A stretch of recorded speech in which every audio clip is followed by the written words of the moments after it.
Harvey. Harvey. Harvey. Harvey Quaytman. The thing about Harvey Quaytman's work is that it's hard to place.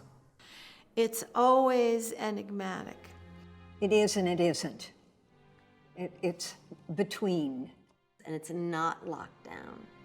We don't know it the second we see it through the side of our eye, like so much art. But that's what attracts me to the work, to keep searching.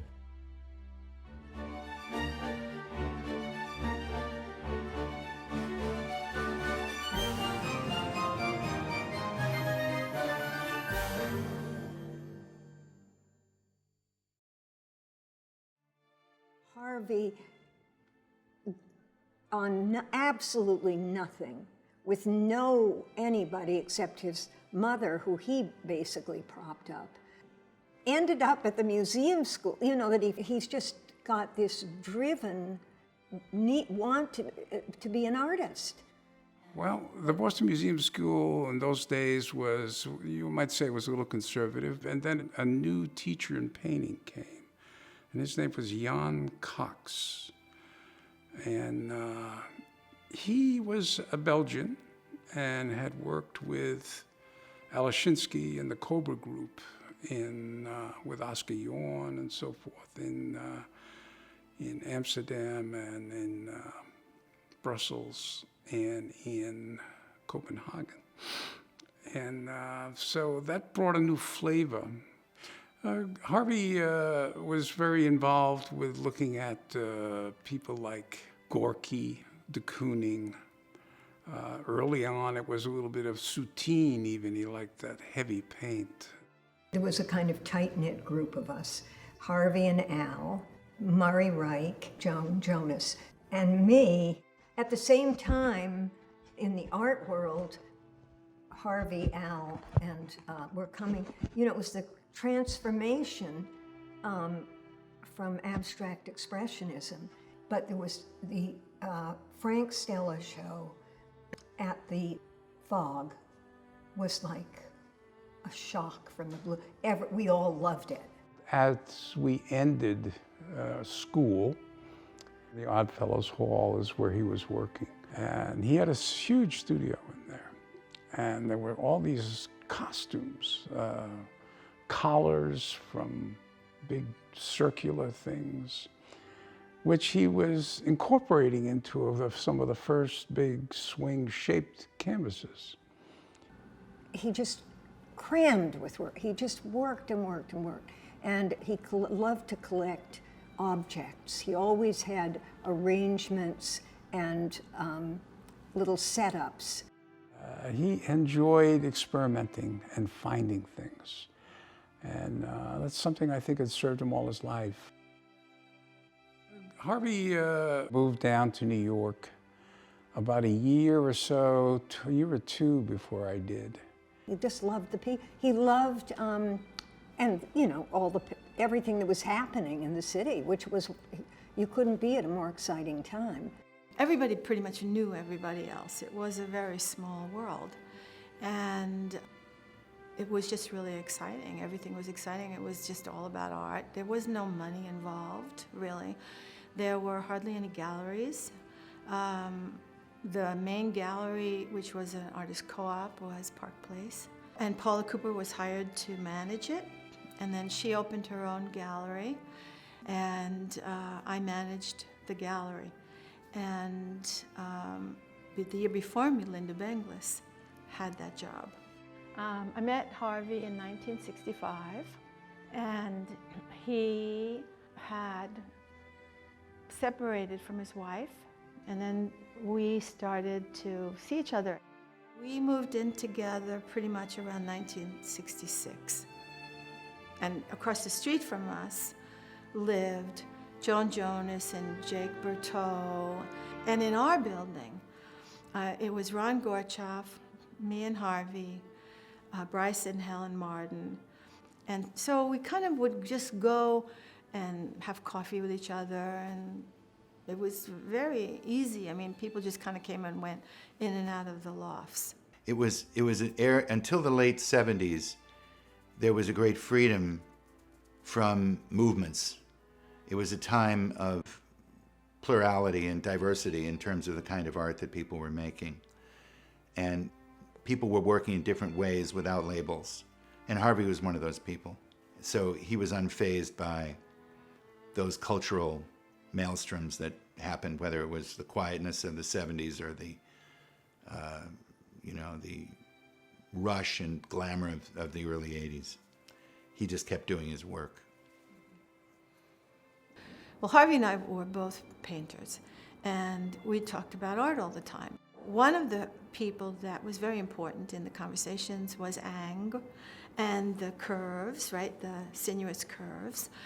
And we both had become interested in Islamic calligraphy. And you can see why he would be interested in that kind of speed and flow and release, and how that influenced how he thought about just the speed and curve and release of the lines to the other parts of the shape paintings. Everything about those paintings in the early 70s and late 60s were outside of the bounds of what you'd expect. They were non-standard materials, and he was manipulating them into objects, and the objectness was also the surface. The surface was its own object, never mind the structure of the painting.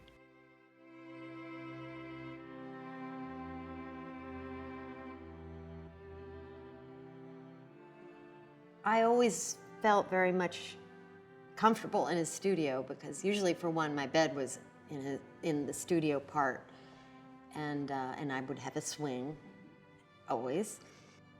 I started drawing in his studio for sure, very much closely observing and learning from his very specific aesthetic.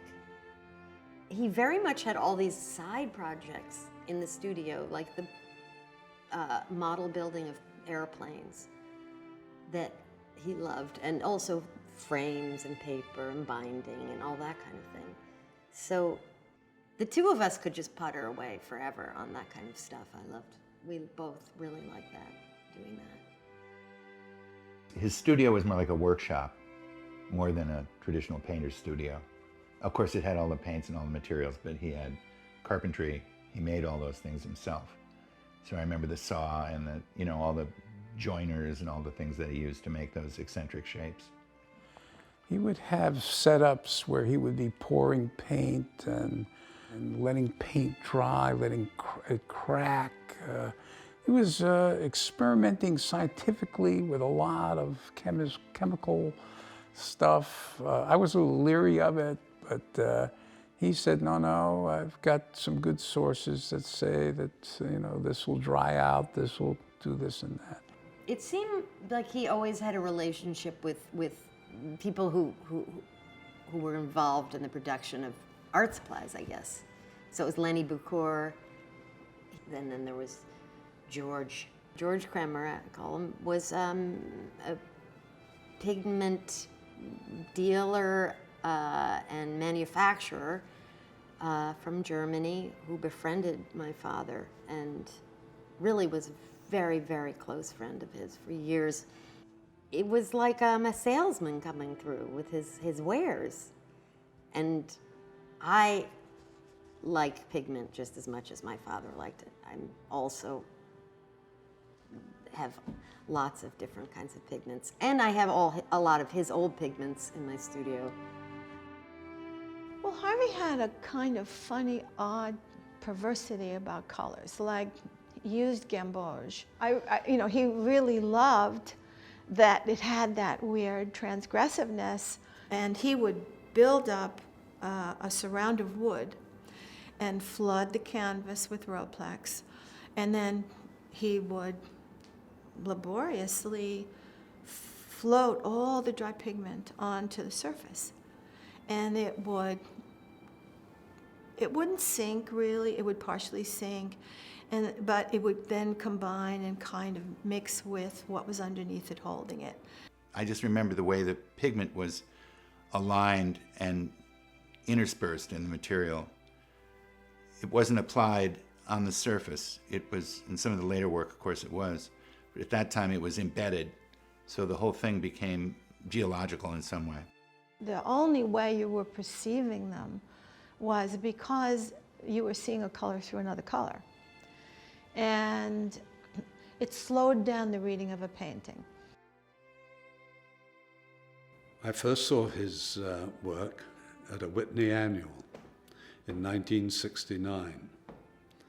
And I was very captivated by this unusual picture that was hanging between two works by two well-known artists. And I can't remember for the life of me who they were. The originality of the form and this extremely graceful curve just blew me away. I think the curves in the paintings were generated by torque or tension from whatever material was either embedded in the surface or structured with it. So literally the piece of how the wood would curve or the thin piece of plastic would curve was under pressure, would generate a good curve.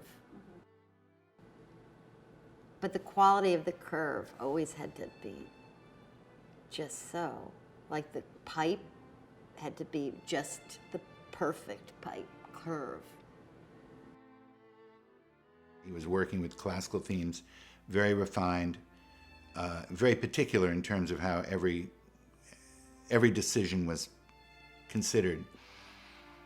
And particularly in the later work, they become highly classical. The nature of the paintings, because they were physical, and because of the way he used the cruciform and broke it up and created spatial shifts, that semiotic strength of a cross that's so hard to get away from was not as present in the work. He would never make a Malevich painting, but he certainly was interested in the idea of that kind of abstraction that was real. In the cruciform paintings, he worked with the idea of trying to incorporate almost sculpturally the space that the rectangle or the, let's call it the shapes, were on. He wanted to activate the wall. Harvey used movement with rhythm and line that even in the paintings that didn't have overt line, you were pulled to the outside and to the almost choreographed quality of the way the line and the form and the outside frame, which he was very aware of, moved. So I understand how he would be interested in breaking the static, because even in the cruciform paintings, there was a sense of movement in and out of the painting, and the periphery of the painting kept you busy when you look at it. All of Harvey's work never let the piece just rest in any ordinary static position. And if you thought about the one shape and then you thought about the holder of the shape in some sort of gentle balance, but it was still active. It wasn't stable. It wasn't just static. And then you thought about the color choices. They also affected the stasis or non-stasis of the entire painting, which reminds me of us talking about Greek sculptures, Kouros sculptures, because the Kouros is in the act of the potential of movement. I think he's an important painter because he had something original to offer. He broke the mold of the tyranny that minimalism had on abstraction. He showed that there were other ways of moving forward, or of a form of disciplined constructivism, that it wasn't just for the mind, it was for the senses. I think Harvey was both an intuitive painter and an analytical painter. I think he drew on resources that were, again, coming from literature, coming from the great artists that he admired, art history. But you can't look at those paintings without thinking about intuition and risk-taking, which is what intuition can lead to in a painter, to take a chance with something that seems outlandish or crazy. He was a painter's painter in many ways. That was the sort of funny thing about him. He really was very traditional about looking at art and conceiving it, I think. And I guess, well, and he was really loved Matisse more than I think any artist that I can think of. He thought of Mondrian as an illusionist in his pictures with space. And yet, I once asked Philip Guston about some artists in the gallery. He said, the artists I like are Harvey Quaytman and Frank Stella.